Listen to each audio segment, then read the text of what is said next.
de plus en plus de dirigeants africains ont du mal à partir. Quel est votre point de vue par rapport à cette habitude? Vous savez, le problème qu'il y a en Afrique, c'est qu'il y a très peu de contre-pouvoirs. Et lorsque un individu, homme ou femme, mais bien souvent les hommes, majorité, deviennent présidents dans nos pays, il y a ce rapport à la vie, aux citoyens, qui est un rapport quasiment de vie ou de mort. Vous êtes quasiment, que Dieu me pardonne la comparaison, mais vous avez des attributs vis-à-vis de ceux que vous êtes censés défendre, vous avez quasiment les attributs d'un roi ou d'un dieu. Et il est très difficile, c'est ce que je constate en tout cas, ça ne veut pas dire que c'est impossible, mais il est très difficile pour beaucoup de dirigeants qui n'ont pas une conscience politique rigoureuse et véritable des choses et des enjeux. Il est très difficile quand ils rentrent dans cette sphère de pouvoir d'accepter de quitter cette sphère de pouvoir. Alors maintenant, il y a différents types de personnes. Il y a des gens qui disent ouvertement qui sont des dictateurs, des autocrates et qui veulent continuer à prendre le pouvoir. Des gens comme Paul Biya, qui c'est une hérésie à mes yeux que au XXIe siècle, il se comporte de cette façon en osant à plus de 90 ans déclarer encore, ou alors ce sont des gens qui le maintiennent en vie, qui lui disent il faut qu'il soit présent encore au présidentiel pour protéger sa manne financière. C'est un scandale politique. Il y a des gens comme Alassane Dramane Ouattara qui est le jouet numéro 1. Il y en a d'autres sur lesquels je reviendrai tout à l'heure, qui est le jouet numéro 1 du système néocolonial en Afrique aujourd'hui, et qui décide de briguer un 4e mandat parce que il sait très bien qu'il y a une manne financière et une rente financière sur laquelle il ne peut pas, comment dirais-je, fermer les yeux, et il ne veut pas cesser ce processus qui enrichit sa famille, qui enrichit son clan, et donc il continue.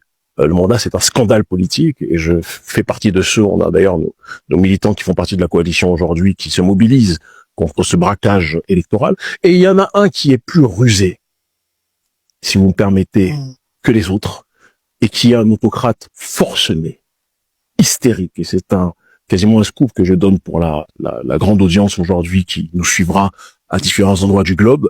On a le président Patrice Talon. Patrice Talon est le plus rusé et aussi le plus voyou politiquement parlant des autocrates qui existent à l'heure actuelle dans le système néocolonial de la France-Afrique. Il a fait croire à tout le monde qu'il quittait le pouvoir, qu'il se sentait trop vieux, qu'il respectait plus que jamais les institutions. Et dans le même temps, Patrice Talon, par la loi modifiant le code électoral, la loi 2024-13 du 15 mars 2024, ces députés qui sont à sa solde, puisque Patrice Talon est le propriétaire, on n'a quasiment jamais vu ça en Afrique, de deux partis politiques qui sont aux avant-gardes de la scène politique béninoise, qui est verrouillée puisque l'opposition est exclue quasiment, d'accord? Patrice Talon a fait voter des lois qui permettent, tenez-vous bien, que lors des prochaines élections de 2026, le prochain Parlement, pour que chaque parti puisse avoir des députés, il y a 24 circonscriptions, d'accord? Sur les 24 circonscriptions, si vous n'avez pas 20% dans chaque circonscription, vos députés ne peuvent pas siéger au Parlement. Les seuls qui peuvent le faire, s'ils font une addition, une coalition, en se répartissant plus que jamais le processus des voix, c'est-à-dire 10% d'un côté et 10% de l'autre, ce sont les deux partis de Patrice Talon. Ce sont les seuls aujourd'hui qui peuvent siéger au Parlement. Ce que je veux dire, c'est que le président Patrice Talon a fait voter par ses députés un processus électoral qui ne permettra qu'à ces partis de pouvoir siéger lors de la prochaine législature qui débutera en 2026. Et dans le cas où même ces partis n'arrivent pas à siéger au Parlement et à atteindre ces 20% tels qu'évoqués, qu'est-ce qui va se passer?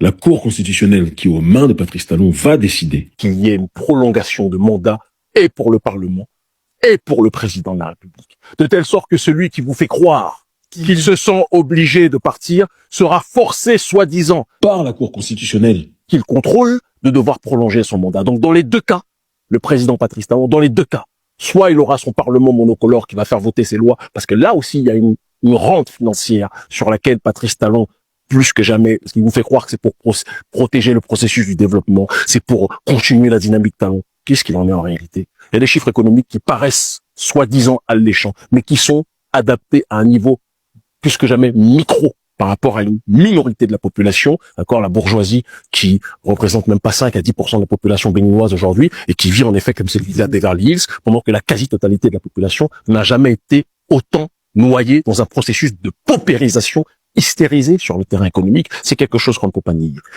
L'autre aspect, si vous le permettez, parce que je pense que c'est très important qu'on le dise, c'est que le président Patrice Talon, pour le terrain des présidentielles, elle a aussi verrouillé les choses.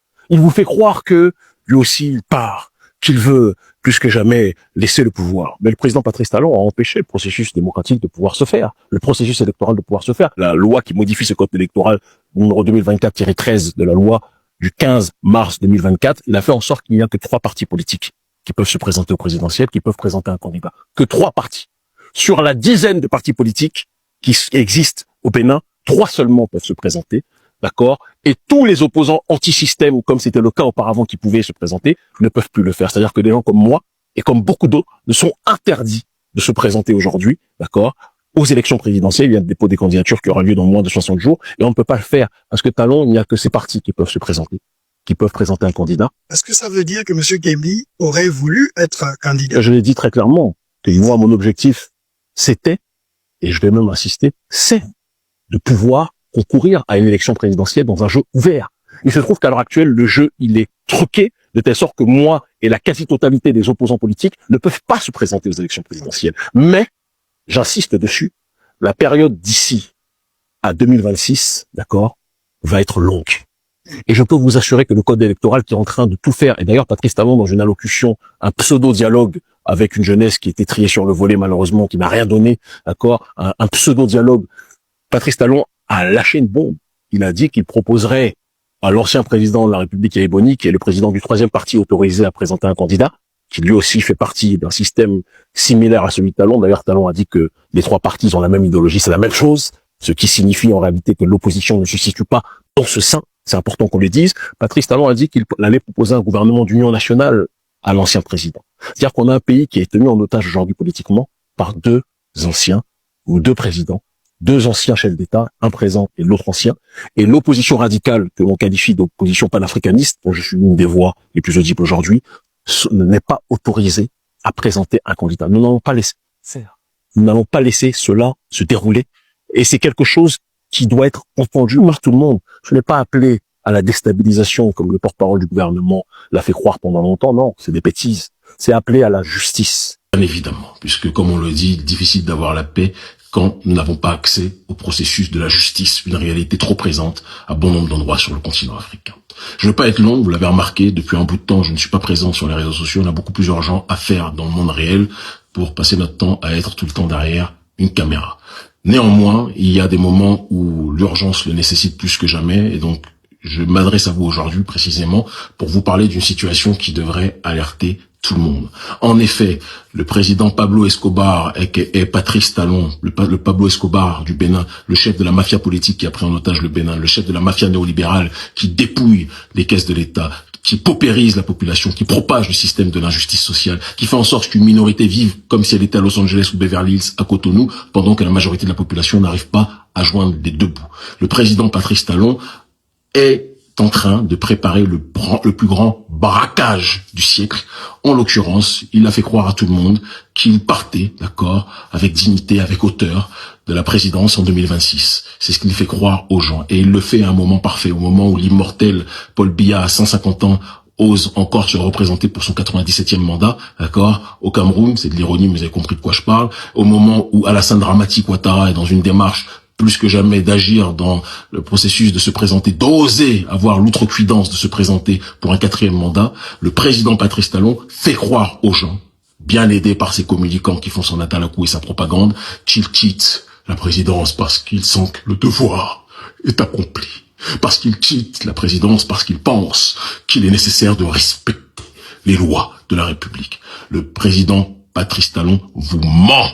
Et c'est important que je vous le dise, il vous ment, il est en train de vous blaguer, il est en train de vous escroquer, et je vais m'expliquer et exposer la réalité. En effet, le président Patrice Talon prépare un coup d'État institutionnel, le braquage du siècle en Afrique, le braquage du siècle.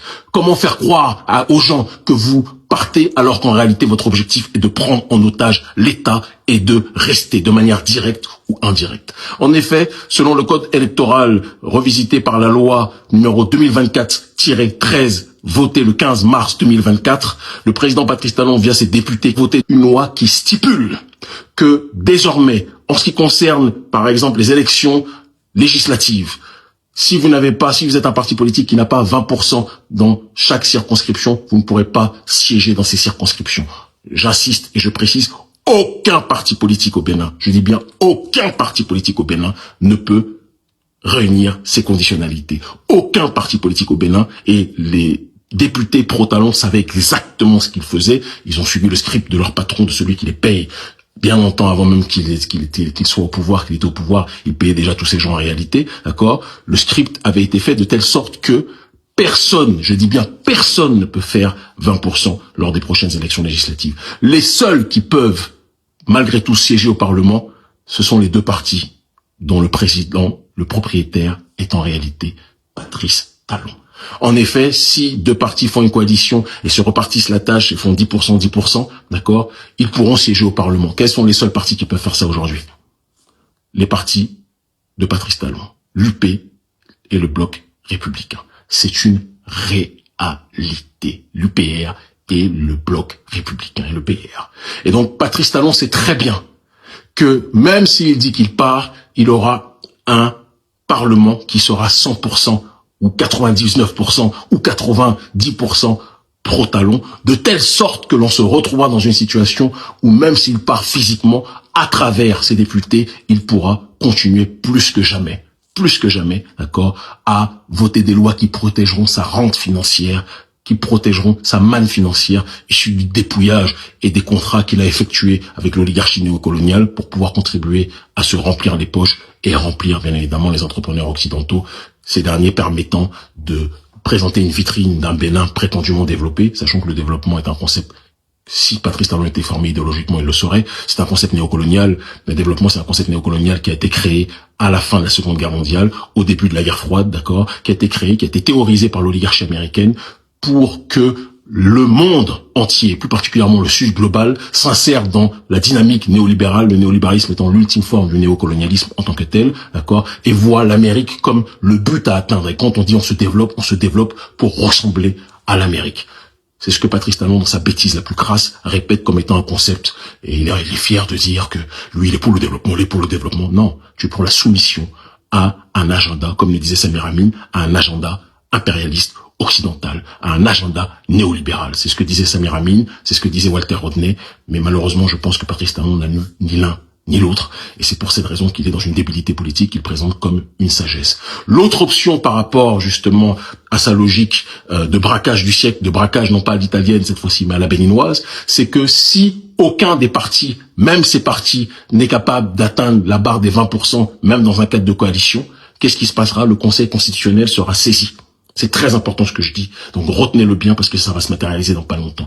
Le Conseil constitutionnel sera saisi et qu'est-ce qui va se passer par rapport à ça? Le Conseil constitutionnel, qui est-ce qui tient par les testicules le Conseil constitutionnel au Bénin? C'est Patrice Talon qui paye ces gens, qui contrôle ces gens, qui finance ces gens. Eh bien, le Conseil constitutionnel sera saisi et va décréter une prolongation de mandat parce que aucune entité politique, aucune force politique n'aura été capable d'atteindre les 20%.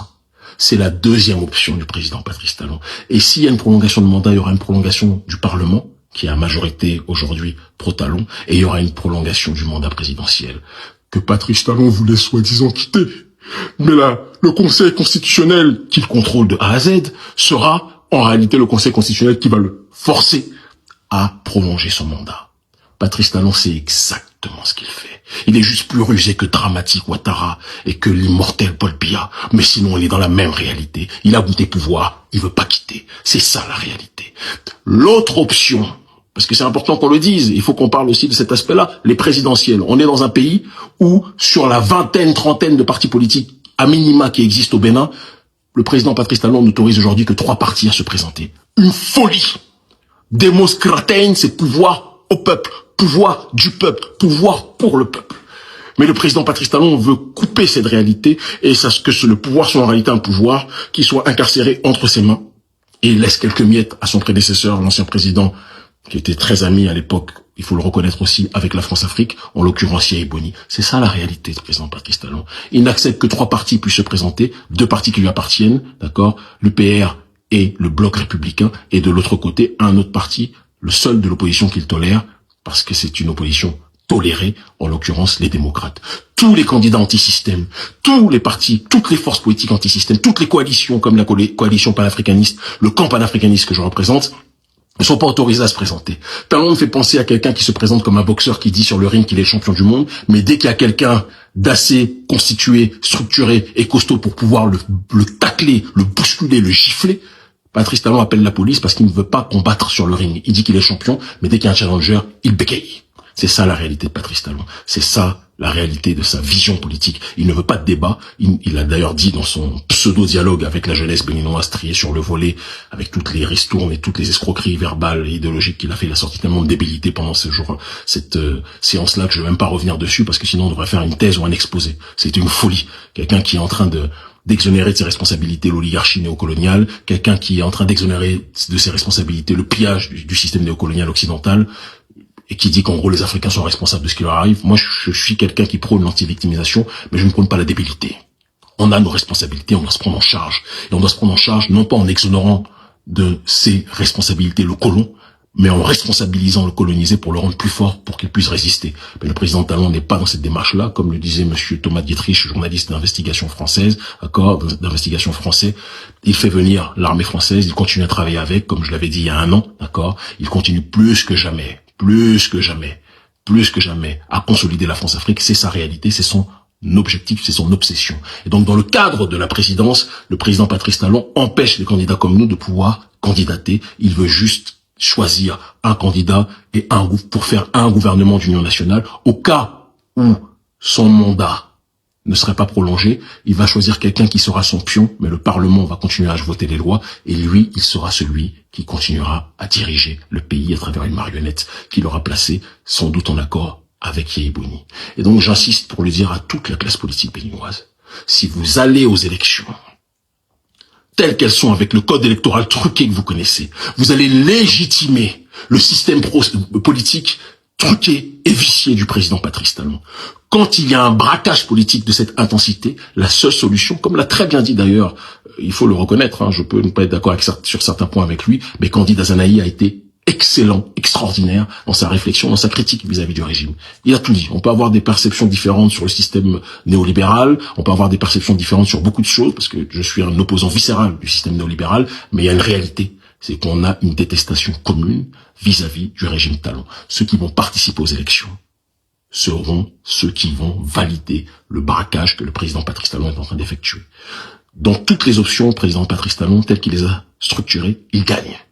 Mais il y a une option à laquelle il n'avait pas pensé. C'est une option qu'on annonce depuis un certain nombre de mois, de temps, et qui va rentrer maintenant dans sa phase de matérialisation. D'accord? Une opposition, une mobilisation civique, des actions ciblées contre le système néocolonial, contre le système néolibéral, contre la dictature du président Patrice Talon. Nous combattons le terrorisme, nous combattons la violence physique, plus que jamais. Mais j'ai théorisé dans mon livre L'Afrique libre ou la mort, et je l'ai répété à plusieurs reprises, je l'ai théorisé dans toutes mes actions politiques que j'ai effectuées, la violence symbolique, c'est-à-dire comme Greenpeace, d'accord, l'organisation radicale écologique, comme les militants anti-OGM, j'ai une pensée pour José Bové, le paysan dont on n'entend plus parler vraiment, mais qui à une époque, quand il voulait s'attaquer justement aux OGM qui détruisaient l'agriculture française, qu'est-ce qu'il faisait? Il s'attaquait aux restaurants des multinationales tels que McDonald's et compagnie, en déboîtant, démontant ces structures-là. Nous, je vous le dis, je vous le répète, il va y avoir des actions dans les mois à venir ciblées, d'accord, contre le système néolibéral. Jamais on va s'attaquer à des entités physiques, jamais, parce que je suis anti-violence et je le serai toujours.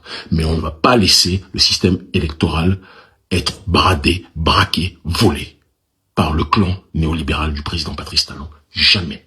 Et donc la période d'aujourd'hui jusqu'en 2026, au moment des pseudo-élections, ça va être une longue période. Observez. Vous avez vu en Côte d'Ivoire, le Bénin est une autre réalité, mais une contestation va se faire. Les lives TikTok, c'est bien, mais la réalité, c'est mieux. Et je vous le dis, dans les mois à venir, ça va être agité.